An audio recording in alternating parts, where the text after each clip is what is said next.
महिला आरक्षण को लेकर कांग्रेस ने केंद्र सरकार पर बड़ा हमला बोला है। पार्टी ने इसे मोदी संरक्षण बिल बताते हुए सरकार पर महिलाओं को गुमराह करने का आरोप लगाया है।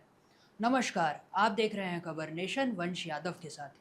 इंदौर प्रेस क्लब में प्रेस वार्ता के दौरान शिल्पी अरोड़ा ने कहा कि महिला आरक्षण बिल 2023 में पास होने के बावजूद इसे तुरंत लागू नहीं किया गया और 16 अप्रैल 2026 को नोटिफाई किया गया। ये महिला आरक्षण बिल नहीं है, ये मोदी संरक्षण बिल था। जो मोदी अपनी सीटें संरक्षित करना चाहते थे डिलिमिटेशन के बहाने और महिला आरक्षण का चोला पहनकर लोगों को भ्रमित करना चाहते थे और चाहते थे कि आने वाले समय में भी मैं पूरी तरह से अजय बन जाऊं।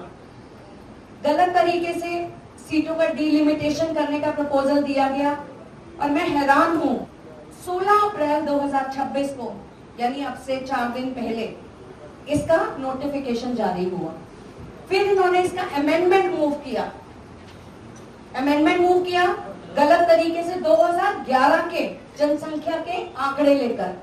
आप बताइए, पूरी पीढ़ी निकल गई, 2026 में हम लोग बैठे हुए हैं। 15 साल पुराने आंकड़ों को आधारित कर वो जनगणना के आधार पर डिलिमिटेशन करना चाहते हैं।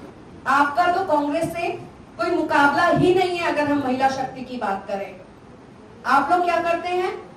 दफ्तर में, बाहर, हर तरफ महिलाओं का शोषण करने का काम करते हैं और सजा दिलाना तो दूर की बात है, आप उन अपराधियों के साथ खड़े होते हैं और जो लोग कंप्लेंट करते हैं उनके ऊपर आप केस करते हैं। तो आप सबके माध्यम से मैं यही जनता को, अपनी बहनों को बताना चाहूंगी कि किसी धोखे में ना आए। महिला आरक्षण बिल में कांग्रेस पूरी तरह से साथ में है और बिल्कुल हम इस पक्ष में है कि तुरंत लागू होना चाहिए और हमारी महिलाओं को प्रतिनिधित्व मिलना चाहिए।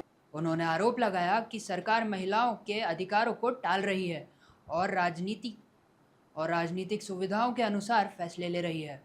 साथ ही कहा कि संसद में महिलाओं की संख्या बढ़ाने से उनकी आवाज़ और मजबूत होगी। कांग्रेस ने मांग की है कि महिला आरक्षण को तुरंत प्रभाव से लागू किया जाए। पूरी तरह से भ्रम फैलाया जा रहा है और ये चीज़ मैं क्लैरिफाई करना चाहूँगी कि जो संसद में बिल गिरा है कि ये महिला आरक्षण बिल नहीं था, ये मोदी संरक्षण बिल था।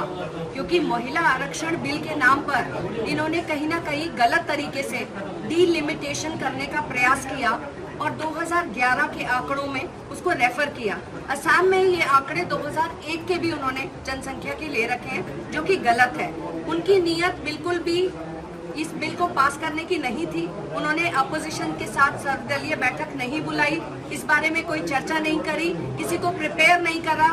उन्होंने सिर्फ चुनाव के बीच में इस तरीके से, गलत तरीके से इसको अमेंडमेंट मूव किया। अगर उनकी नीयत इसको लागू करने की होती तो 2023 के पास हुए बिल का नोटिफिकेशन 2026 में नहीं किया होता। इनकी कोई नीयत नहीं है। कांग्रेस मांग करती है जो नारी वंदन बिल था, जो अधिनियम और कानून बन चुका है, उसको तुरंत प्रभाव से 2023 वाले को तुरंत प्रभाव से लागू करें और महिलाओं के, अगर आप हितैषी बनते हैं तो महिलाओं को मौका दें, वो विधानसभा और लोकसभा में भागीदारी कर सकें और आगे बढ़ सकें।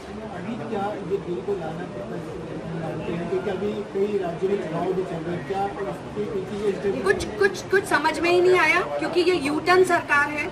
2023 में हम लगातार मांग कर रहे थे कि इसको परिसीमन और जनसंख्या के साथ ना जोड़ा जाए। आपकी नीयत है, आप महिला आरक्षण तुरंत लागू करिए, जिससे कि 2024 में जो महिलाओं को मौका मिल सकता था संसद में जाने का, राज्यसभा लोकसभा जाने का, वो मौका खो दिया। अभी तो आप आज तो लागू करने की बात कर ही नहीं रहे हैं, आप 2029 में लागू करने की बात कर रहे हैं। तो बीच में ऐसी कौन सी इमरजेंसी थी जो आपने इस विशेष सत्र बुलाकर बिना विपक्ष को अपनी बातचीत करे हुए, बिना उनके हाथ में मसौदा एडवांस में दिए हुए आपने ये किया? इसका मतलब ये है कि इस देश को भ्रमित करने की और महिला शक्ति को ठगने का प्रयास किया और ओबीसी वर्ग और एससी एसटी वर्ग के हकों पर डाका डालने का काम किया। ऐसी ही खबरों के साथ जुड़े रहने के लिए खबर नेशन को लाइक, शेयर, सब्सक्राइब करें।